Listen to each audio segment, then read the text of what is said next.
Females के लिए recurrent miscarriage होना काफ़ी सोशली, फिजिकली और मेंटली ड्रेनिंग होता है और ये काफ़ी पेनफुल एक्सपीरियंस भी होता है।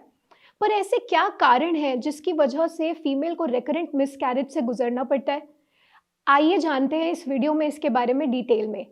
नमस्कार दोस्तों, मैं डॉक्टर नेहा तिवारी स्वागत करती हूँ आप सभी का हमारे यूट्यूब चैनल पे।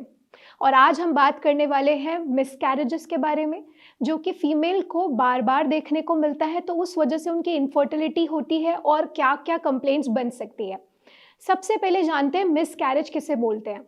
अगर कोई फीमेल कंसीव करें लेकिन अपनी प्रेगनेंसी को 20 वीक्स से ज़्यादा नहीं बढ़ा पाए और उनकी प्रेगनेंसी वहीं पे ख़त्म हो जाए, तो उसको मिसकैरेज के अंदर टर्म किया जाता है एज पर द डेफिनेशन। और रिकरेंट मिसकैरेज का मतलब होता है कि अगर यही मिसकैरेज का प्रोसेस कॉन्सिक्यूटिवली 2 या 2 से ज़्यादा बार फीमेल को झेलना पड़ जाए, तो दैट मीन्स उनको बार बार मिसकैरेज होने की संभावनाएं रहती हैं और बार बार मिसकैरेज उनका होता है। रिकरेंट मिसकैरेज होने के पीछे काफ़ी सारे रीजंस हो सकते हैं, और अगर आपको वो नहीं पता है या उसकी जानकारी का अभाव है, तो आप समझ नहीं पाएंगे कि एक्चुअल में ऐसा क्या प्रॉब्लम हो रहा है जिसकी वजह से उनको ये चीज़ डील करनी पड़ रही है।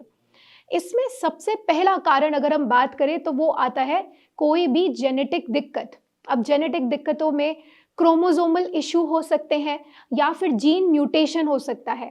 तो जेनेटिकली अगर फीमेल को ये प्रॉब्लम झेलनी पड़े तो हम उसे जेनेटिक कॉज के अंदर टर्म करते हैं, और अधिकतर ऐसा पाया भी गया है कि उनके मदर में या उनके सिस्टर में सेम चीज़ देखने को पहले भी मिली है।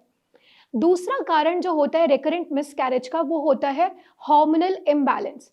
हार्मोनल इम्बैलेंस में जैसे कि आपने बहुत ही कॉमनली सुना होगा कि आजकल पीसीओडी की समस्या बहुत ज़्यादा कॉमन है।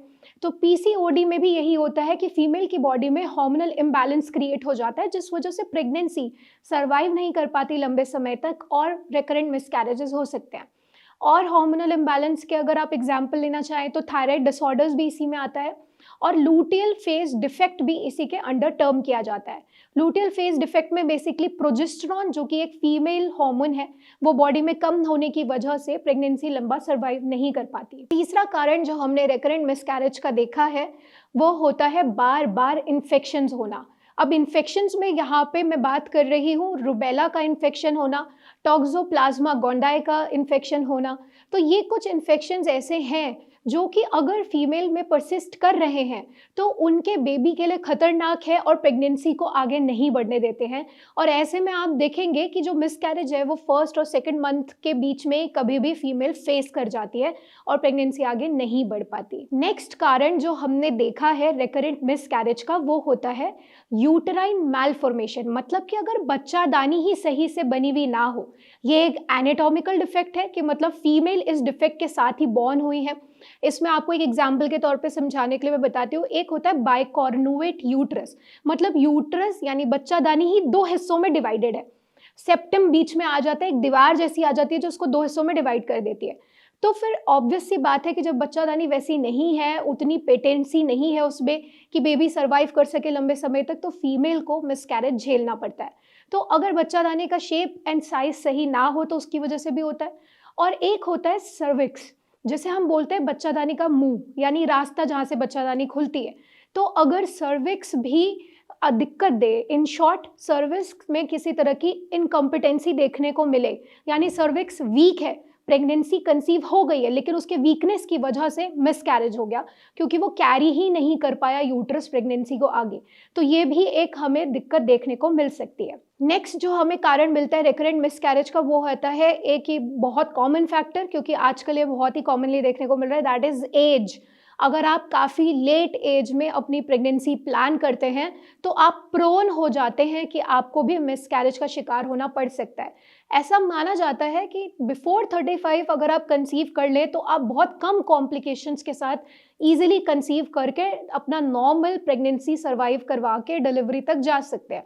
और ऐसा पाया गया है कि अगर 35 से ऊपर की एज हो जाए तो उतनी ही कॉम्प्लिकेशंस प्रेगनेंसी में जुड़ती जाती है, तो एज भी यहाँ पे एक फैक्टर है। एंड नेक्स्ट है कि आप किस तरह का डाइट रखते हैं, उसमें सबसे इम्पॉर्टेंट है। अगर आप बहुत ज़्यादा अल्कोहल कंजम्पशन की ओर हैं या फिर बहुत स्मोकिंग करते हैं तो डेफिनेटली ये भी आपकी प्रेगनेंसी को इम्पैक्ट डालता है और रिकरेंट मिसकैरेज हो सकता है। लास्ट कॉज जो हमें रिकरेंट मिसकैरेज का देखने को मिला है वो है ऑटो इम्यून डिसऑर्डर्स।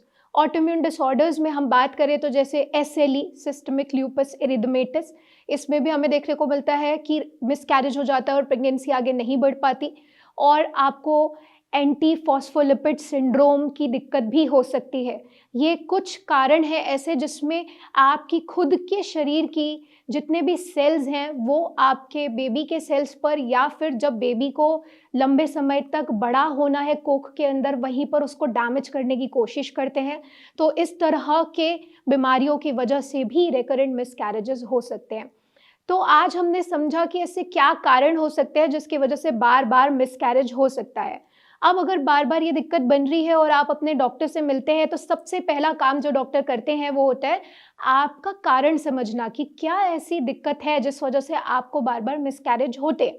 उसके लिए वो आपको कुछ टेस्ट रन करते हैं, जैसे कि वो आपको हार्मोनल एसे कराएंगे जिसमें आपके हार्मोन्स चेक किए जाते हैं, एफएसएच, एलएच, पीआरएल, एएमएच, इस तरह के हार्मोन्स को चेक किया जाता है। अलॉन्ग विद दैट वो आपका अल्ट्रासाउंड करवाएंगे, एक स्कैन करवाएंगे टू रूल आउट कि अगर कोई यूटराइन एबनॉर्मैलिटी तो नहीं है, सर्वाइकल इनकम्पिटेंसी तो नहीं है, तो वो आपको स्कैन के थ्रू पता लग जाता है। और ऐसे में एक स्पेशल स्कैन भी कराया जाता है, अल्ट्रासाउंड टीवीएस, मतलब कि वो आपको अंदर से चेक करके देखते हैं, वो आपके होल एब्डोमेन, ऊपर से अल्ट्रासाउंड चेक नहीं होता, वो अंदर से चेक करना पड़ता है कि अंदर किस तरह का पूरे रिप्रोडक्टिव ऑर्गन फीमेल के बने हुए हैं। तो इस तरह के टेस्ट डॉक्टर्स आपको रिकमेंड कर सकते हैं। अलॉन्ग विद दैट वो आपको एक टॉर्च टेस्ट करा सकते हैं जो कि रूल आउट करता है कि किसी प्रकार का कोई इन्फेक्शन तो नहीं बन रहा। जैसे कि मैंने आपको ऑलरेडी बताया कि टॉक्सोप्लाज्मा गोंडाई, रुबेला एंड सीएमवी, ये कुछ मेजर इन्फेक्शंस हैं जो टॉर्च टेस्ट से क्लियर हो जाते हैं। तो इस तरह से डॉक्टर रूल आउट करने की कोशिश करता है कि क्या कारण है जिस वजह से बार बार मिसकैरेज हो रहा है। अगर आपको भी इससे समस्या कोई दिक्कत है या आपको लगता है कि बार बार ये दिक्कत बन रही है और इसका कोई समाधान नहीं मिल रहा, तो आप नीचे दिए गए नंबर पे संपर्क कर सकते हैं, हमारी टीम के डॉक्टर से कनेक्ट कर सकते हैं, अपने लिए एक सही राय ले सकते हैं। एज वेल एज अगर इस वीडियो से संबंधित कोई भी जानकारी आपको चाहिए तो नीचे कमेंट सेक्शन पे अपना सवाल पूछ के आप अपनी क्वेरी को सॉल्व कर सकते हैं। हम मिलेंगे नेक्स्ट वीडियो में एक और न्यू इन्फॉर्मेशन के साथ। तब तक आप सब अपना ख्याल रखिए। धन्यवाद।